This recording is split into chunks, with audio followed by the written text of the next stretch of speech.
Welcome to Undercurrents of Romance, the show that celebrates every subgenre of romantic fiction.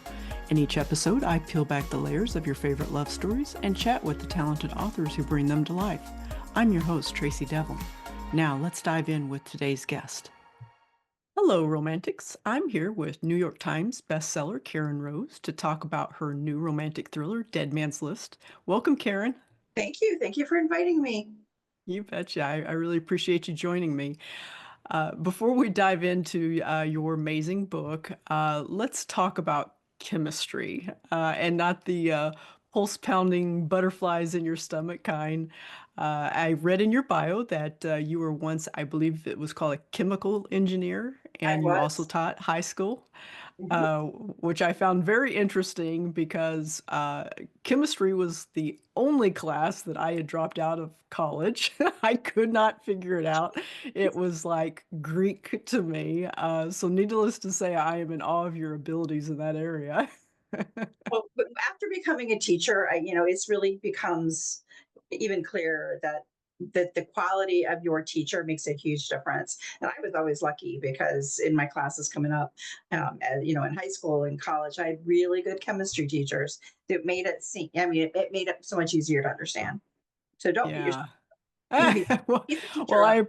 I appreciate that, but I seem to be the only one in the class who wasn't figuring it out. So I always just assumed it was something with me for sure. But that's okay. What was it about writing, or maybe even in particular writing romantic thrillers, that drew you away from the science field to become a full-time writer? Well, it didn't really happen that way. I Okay. started writing because I was traveling for my job. At this point, I worked for a major consumer products firm that's international, and I was a quality assurance engineer. So I was traveling all over the world, and it was before ebooks. So I couldn't pack enough of my own books, and I would have read all my books by the time I got there. So you're like, books are closed, books are closed, and so I started writing to keep myself company in hotel rooms all over the world because I was away from my family. I usually Okay. didn't understand the language well enough to, enjoy TV. And I told the story once to a crowd in the library, and the lady on the front row, she goes, "I just would have gone to the bar." I'm like, "You didn't think of that by myself?" And it's because I'm kind of an introvert. So now I'm really glad I didn't think of that because I started writing the books for fun. And it wasn't until my career kind of uh, stuttered off, let's just call it that way. The economy's changed and demand for what I did changed. What I did changed.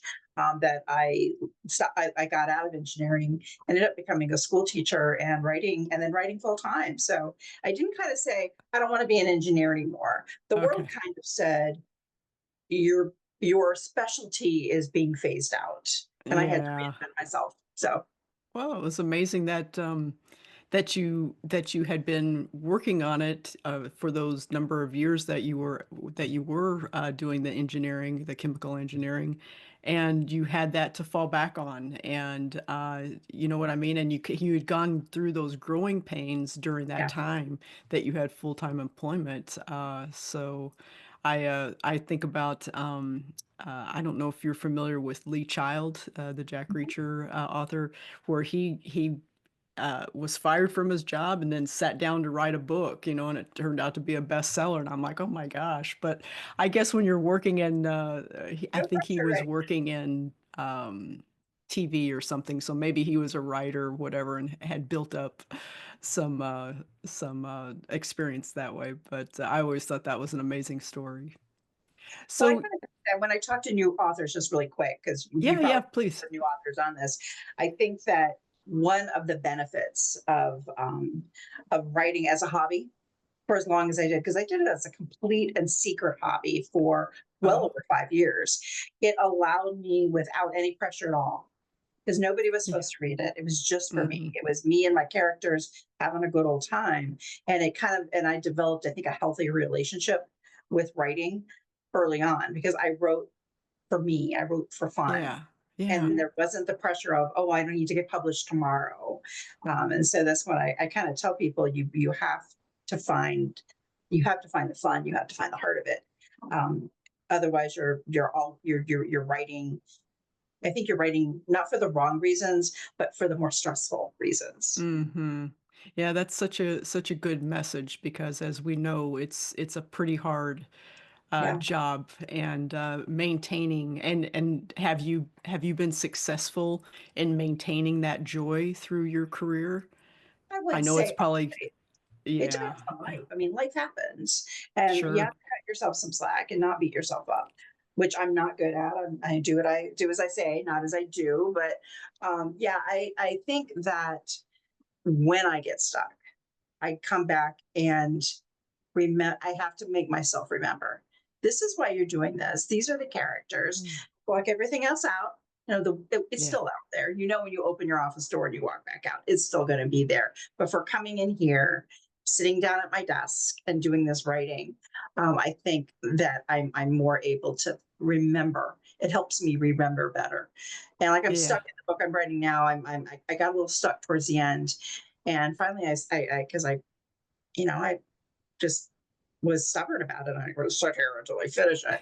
And sometimes you can't do that. So I've just been back reading the whole manuscript over again. I'm like, oh, and there were so many sweet little moments that, among all the murder, and I'm like, oh, that's why I love these people. And then it all starts to come Yeah. together again. Yeah, yeah. It's nice whenever you can go back and read through your material and it's like, wow, that's really nice. Or did I really write that? That's really good. That's really good prose right there. I do that too. I'm like, Yeah. there's in this San Diego series we're going to talk about. There's a scene, the very, very first scene of the very first book, and it continues to be my very favorite of this whole series. And um, I had, can I share a little good news that I had? Yes, please. Because my Yes. first book was, it's been optioned for TV. And it Nice. was just announced last week by the studio that they've assigned that there's an executive Congrats. producer and a writer. And Oh, so to that's wonderful. celebrate that, I went back and I reread the prologue in my last Facebook Live, and it always makes me cry. And I'm like, Oh, but that's it wonderful. reacquaints me with those people that I love so much. Yeah. Well, that's wonderful that you can having going back and reading a chapter like that, that it still makes you teary-eyed and that you can still feel that emotion of the Yeah, time. That's wonderful. So it's probably why your readers are loving the San Diego series so much too. You know, I hope you so. got them from the beginning there. She Well, got me for that. congratulations. Thank you. Thank you. Yeah, that's Project was something new for me because my books have always been self-contained and a new characters in each book. There'll be recurring characters, but a new couple in each book. yeah. And this is the first time I've done the same the same main characters all the way through, and that's her origin story. I mean, that's like the point where she became so real for me, and Yeah. it's really it's it's satisfying, gratifying, and I'm grateful, all at the same time when I can go back and say, oh, this is why I love Kit McKittrick so much. Yeah. This is where Yeah. it all started. Yeah, great. Now, as you'd mentioned, you're calling it the San Diego series, and you've written a number of series that take place in specific towns like New Orleans, Cincinnati. There are several others. Did you intend to create that kind of city-specific series out of the gate, or is that just something that organically happened? It organically happened. And my husband and I continually look back and say, wow. Every time there's a major milestone, we go, did you ever think? No, I never thought. And my first book was a 2-book contract. And I had been writing that first story again for you. Others are just getting started in this. I wrote that book 5 times, 5 different times. Oh, And each time I learned a little more. And remember, it was always just for me up until towards the end when my husband's like, gives me a little bit of nudge after that. And I send it in. And by the time it was published, I had written it 5 separate times in 5 very different ways. And yeah. so the second book came along. It was a 2-book contract, and I was so horrified with myself because I had killed 8 people in the first book. 8. And I kind of backed off a little bit with my second proposal, and I'll remember it like it was yesterday. It was like banking fraud or something. I sent it in to my editor, who, bless her heart, she's the sweetest thing. She comes back with this very sweet, well, this is a little boring. I mean, it was Oh, even she could say something was boring and it still was sweet. She goes, could you give me a serial killer? And I'm like, you think people want to read that? She goes, trust me. oh my gosh, What that's I did great. was I went back to the again, characters I loved. My very, very, very first story was this long meandering thing that was under the bed. Nobody will ever see it. It will ever see the light of day again. But I don't even know where it is. But I loved those characters so much. I took them out, and I took them out of the environment where I had put them, and I put them in a serial killer story. And that became my second book. But they were related. And when I went to write the third book, it ended up being something different than I expected, but with some of the characters from book one. So Okay. that's how it started. They were all Yeah. kind of they were all kind of connected together. And I never planned to do the city thing, but that just kind of became my thing. And I would write to the end of the first series. I'm like, okay, I'm ready to go somewhere else now. Where am I going to go? And inspiration struck in a variety of different ways. And I kept going from city to city to city. That's great. And then do you and or your husband, do you go to these places and okay, and then that's how you decide if this series is going to take place there, or you're there on vacation or there to see family is like, hey, I'm going to set a series Usually a here. connection.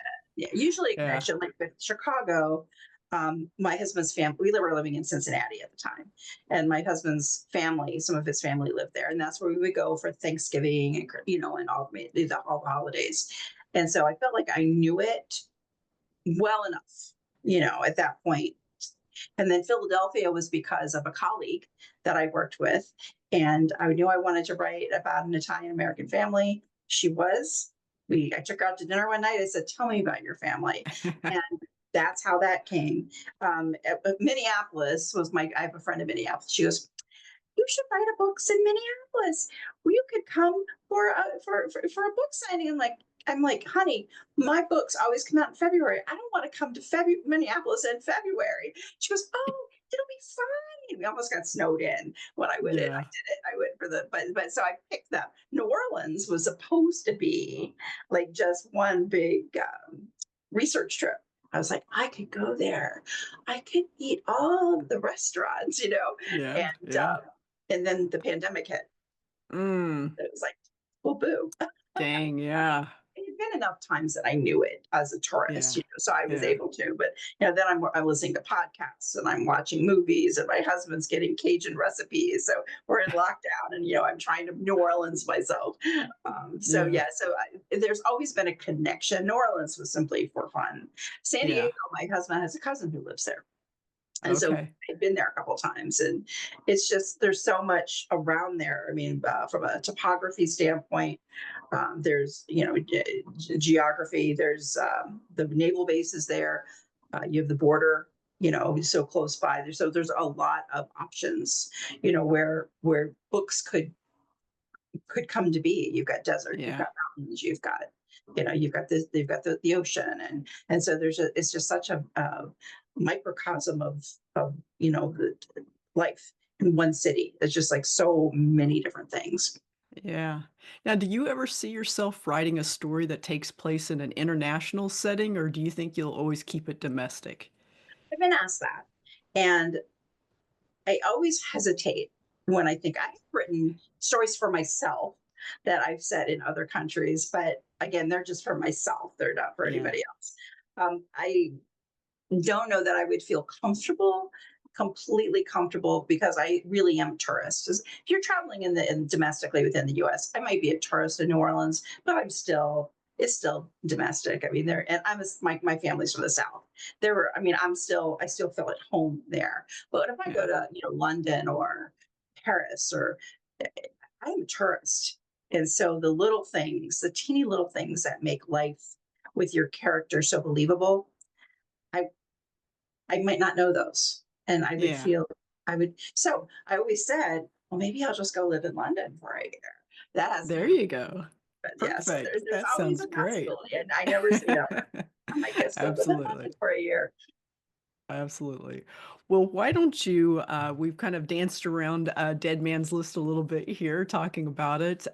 Neither one of us have a book to hold up to show readers, but All right, I you're will ready. have. That's okay. I will have the. It's a great cover. I really love the cover Beautiful. for it. Why don't you just give us kind of the elevator pitch or a brief summary of what Dead Man's List is about, if you don't mind? Okay, well, Dead Man's List is the third in the San Diego series. It follows Kit McKittrick and Sam Reeves. Kit is a homicide detective. Sam is their police psychologist. He started out actually in book one, um, just having his own practice, and got caught up with Kit in a web which he thought he was a suspect. And so their meet cute is like probably the least cute of any of the meet cutes. She's actually arresting him with her knee in her bag, her knee in his bag. And then he doesn't like her so much anymore. He really admired her, but he doesn't really like her so much anymore. But Love he at first really does. takedown, That's right. huh? He really does like her, and he respects her. And he comes to towards the end of book one, he's like, okay, there could be something here, but she shuts him down. And I'm just like a little bit of a spoiler here. So the relationship kind of grows through Yes. all the books. And so at the beginning, at the end of book two, I will just tell you they go out on their first date and they have a second date. And then I was like, starting to write book three. Where do I start? Well, I have to start with this second date that they've been waiting for. But of course, being Kit and Sam, they go on their second date into the desert. They take their dogs for a hike in the desert. And of course, the dogs stumble over a dead body just as Kit and Sam are starting to get busy. And their two Yeah. dogs stumble over a dead body. And, it's like, who is this guy? Well, he's a local politician and that almost everybody loves to hate. If you like him, Yeah. you really like him. But if you hate him, you really hate him. And as they begin digging into his murder, they find that it involves a lot of the highly placed, wealthy people in the community. And there is a list, as evidenced by the title, Dead Man's List. Yeah. And they, as they begin to peel away each of the layers, they come to find out, number one, there are a lot of really bad people in their community, but they learn about themselves, their families, and solve the murder at the same time. Yeah. That talk about a mood killer whenever you're out in the desert and your dogs bring you a treat like that. But that opening scene, as you mentioned, they were at a park. It was a state park. I'm And see if Borrego. say that again. Anza Borrego. Thank you. Did you get a chance to go there or? I haven't. I'm Yeah. actually hoping to go there this summer and Okay. around, but yeah, I did not get to go there. But Yeah. I have been to parks like it, that not just that particular one. That particular one served my purposes geographically for the story, but I have been to very similar parks up and down California like that. Yeah. Well, it came through. I mean, I thought for sure that you had gone there. That's the reason I was asking just out of curiosity because you captured the desert perfectly. I thought you did an amazing job for somebody who hasn't been there. So, kudos Thank to you. you on that. That was great. Well, again, to you aspiring writers, YouTube is an amazing thing. Now, I have been to Joshua Tree. I've been to a lot of Yeah. I've been to parks that are in that area, but that one I mean, somebody's always going there and always leaving a video record of it. Okay. All right. Great. Yeah, the internet's amazing sometimes in that regard, It's that's for sure. Do you recall off the top of your head what sparked the idea for this Dead Man's List? For the story idea, I guess.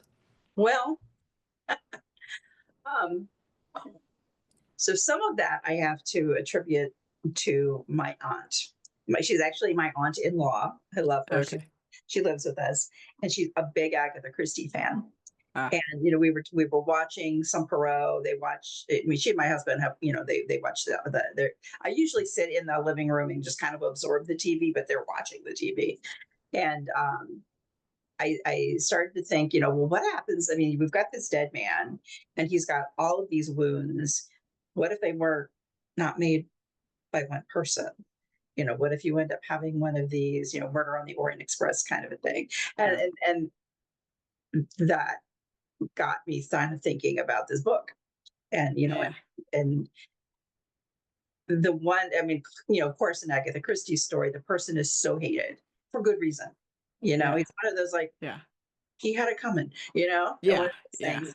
At the and I think that she's written it so well that you really get the fury and the anger and the rage of all of the people who walk by it, Mhm. stick a knife in this guy, and so that was kind of the inspiration for it.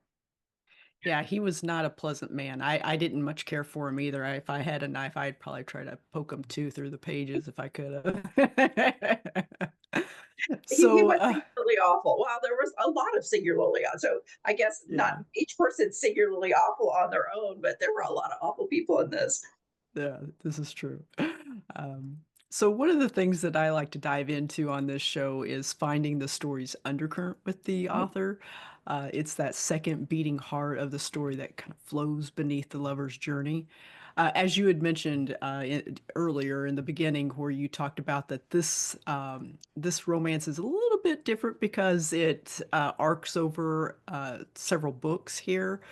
Um, so it might be a little bit more difficult maybe to find that undercurrent. I don't know. What do you think might be happening there to help Well, I propel think that that story? there. I mean, you have like you said, you have the story, the murder, and the investigation, Mhm. um, and within each of these books, there's Kit's growth and Sam's too. Sam's pretty good from the start. Mhm. He learns, but he's not in the same position Kit is. Where Kit grew up in foster care, and Right. her walls can be seen from space, and it's each. I think one of the undercurrents as you go book to book, but within the book is her gradually learning to trust. Mhm. And as she learns to trust, it's not just because at the beginning, she's got her mother, her adopted mother and father, and she's got one adoptive sister, and that's Mm. really her core root. Those are the people, and then her partner at the time, or San Diego Police Department partner. And that's her core group. She's got Yeah. four people that she leans on and that she trusts. And she's been that way for years. And she's honestly pretty happy with that. And then she Mhm. meets Sam. And he kind of, he he's not aggressive about it. He knows, and he's patient. He's like, I'm patient. I can be patient. She's Yeah. worth waiting for. And as her stories continue, she gradually those walls start to come down, and not just for Sam. And then she starts to realize, wow, I'm letting all kinds of people in, and it's like the walls start to come down, and then all the relationships start forming. And it's kind of is really kind of lovely for me to watch, because I mean they're like, Mm. they're real people for me. They're real people in my head. And it's just like that undercurrent of watching her blossom is really Yeah. is really sweet. But there are also other undercurrents. There's always in all of my books. There are blood family, and then there's found family, Mhm. and Kit is definitely found family. I mean, she was adopted out of foster care, and she doesn't know who her family was. She has no Mhm. idea. She doesn't remember any of it, and so her being able to form connections with people is difficult. But there is always this sense of wonderful family, unconditional love and support. So whether you Mhm. get it from blood or you get it from the people that you've allowed into your life, like Yeah. Kit has, is and you could still have that sense of belonging and that sense of family. And so I think that is definitely an undercurrent.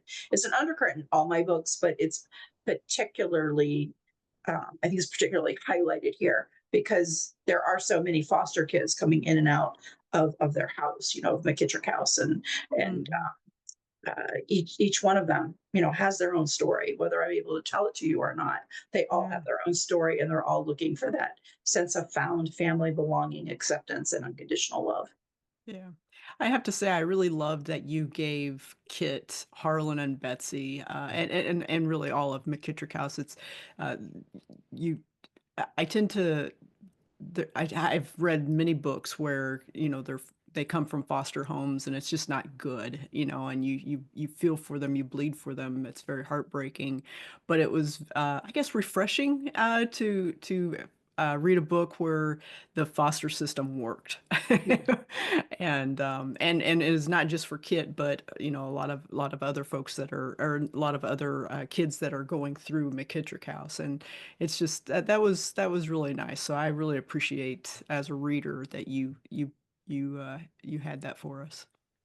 Well, my husband, when we first got married, he was one of his jobs. He worked for Children's Protective Services in Cincinnati, and really difficult Mm, job because his was intake. So when someone called the anonymous hotline, I think so and so is abusing their children, he would be mm, the first one to go in. He uh, was their first line of defense, and he was always really professional. I never heard all of the details, but every now and again, I'd be with him when he had to go pick up a kid, or he'd wake up thrashing in a nightmare because mm, he was remembering something. So from that, that really close confines, I was observing the effect it had on him, and so I did learn something about foster care. And then there are wonderful foster homes out there, really mhm. good people who are doing it for all the right reasons. And then, of course, the ones that you remember are the Yeah, ones that are doing it for all the wrong reasons, and they're the yeah, horrible ones. But unfortunately, they're out there too. yeah. That's great that you had that. I guess a bit of research there through your husband. It sounds like that might have been several years ago, and that you were able to now bring that into this series. So must have been percolating back in the back of your mind for a number of years, and it's like, how can I use this, or how can I Yeah, incorporate this into one of my novels?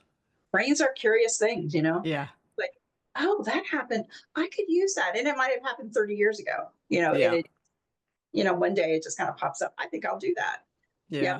one of my husband's, he's not in that field anymore because he was at one point he became a mental health therapist, and was almost killed by Mm, one of the clients of the practice, and it took 15 years, but a kernel of that finally did end up in a book. But sometimes they percolate, and sometimes you're just not ready. It's yeah, and yeah. for some things it's always going to be too soon. But yeah, Mm-hmm. it was, Mm, yeah, your experiences. Don't discount your experiences because they can pop up at the best times. yeah, yeah, absolutely. Well, we'll do something a little bit fun here. This as obviously romance novels, a lot of them are filled with different tropes and things like that. Can you tell us maybe, or come up with a couple for Dead Man's List? Can you think of a couple of tropes that readers would enjoy in Dead Man's List? Well, I think the one when I read this that you were going to ask me the question, the one that popped up immediately was the basically interrupted nookie kind of thing, Yeah. where they're like, go stop, but yeah, there's a dead body there, we have to clearly Yeah. have to stop. So that would be one that is a that was my first one that came to mind. Yeah. Some of the others are, within the mystery itself. There's they're all the aspects of the whodunit. There's the question of, do we have multiple doers or is it just one? Hmm. And I'm not going to tell because you have to read the book Yeah. to find out. That's right. But That's right. yeah, it's other tropes involved. And I hope I'm using. I mean, I've been doing this a long time, but trope is one of the things that always kind of confuses me a little bit. So Hmm. I hope I'm doing this right. Um, the trope of having using children, or not children, to kind of lighten a mood. Mm-hmm. There's that. There's uh, the whole cinnamon roll trope, when it comes to Sam, because he's definitely. I just learned Yeah. this phrase just within the last few years. Oh yeah, okay, that makes sense. He's definitely your cinnamon roll kind of a guy. Yeah. Um, but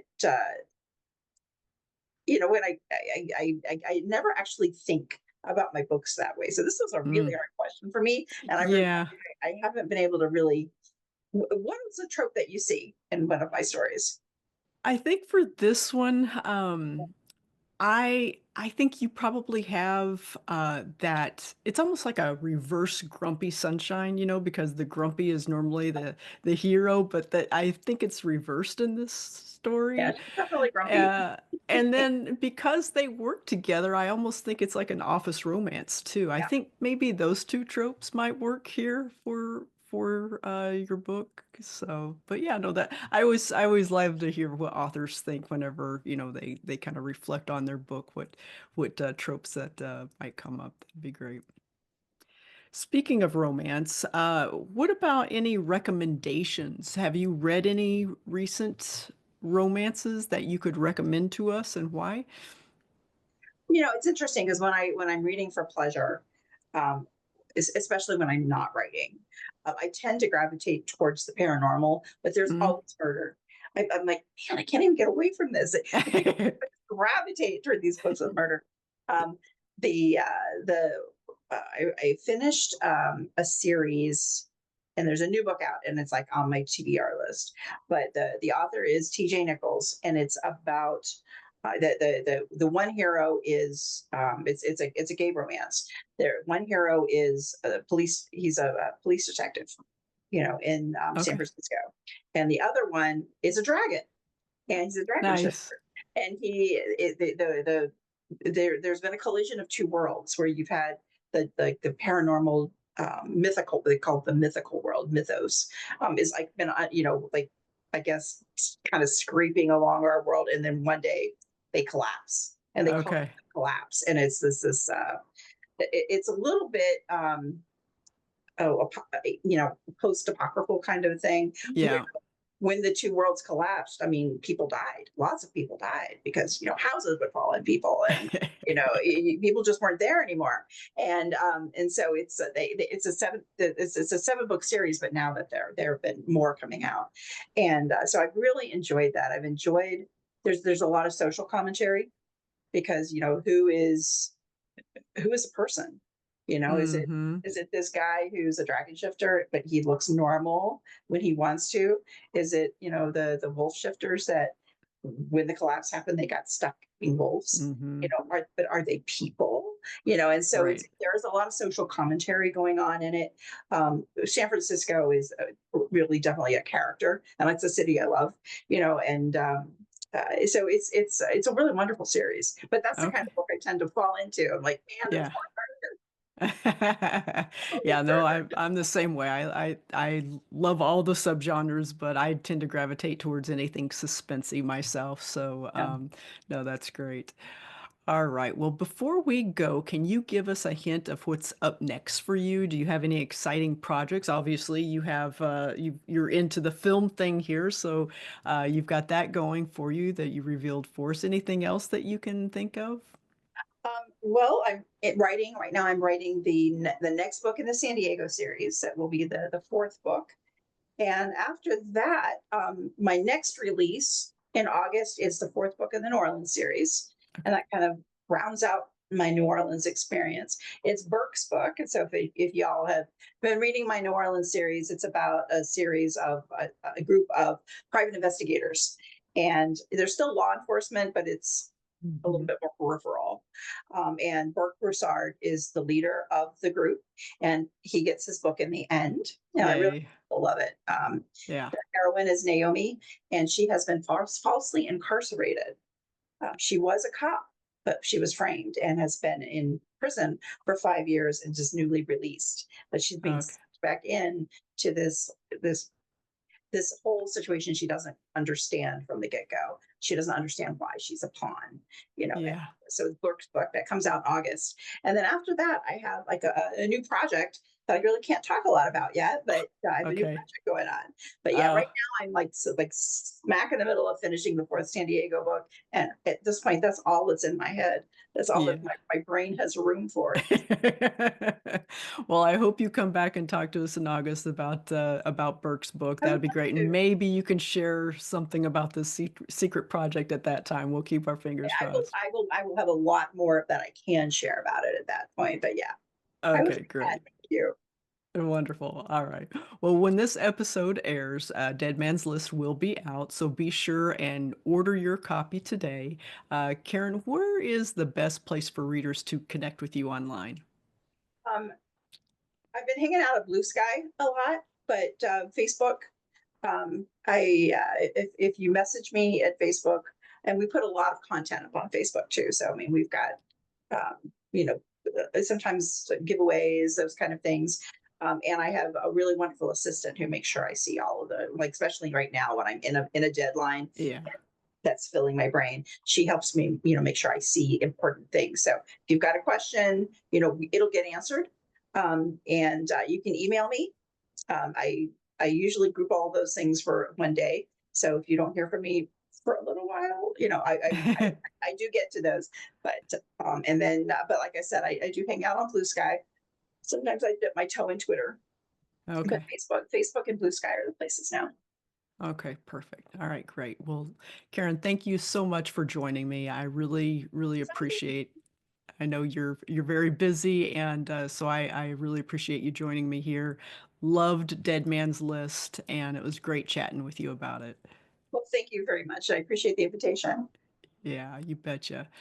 Many thanks to everybody listening. I hope you enjoyed this week's episode of Undercurrents of Romance. You can find more information about the show at tracydevlyn.com/podcast.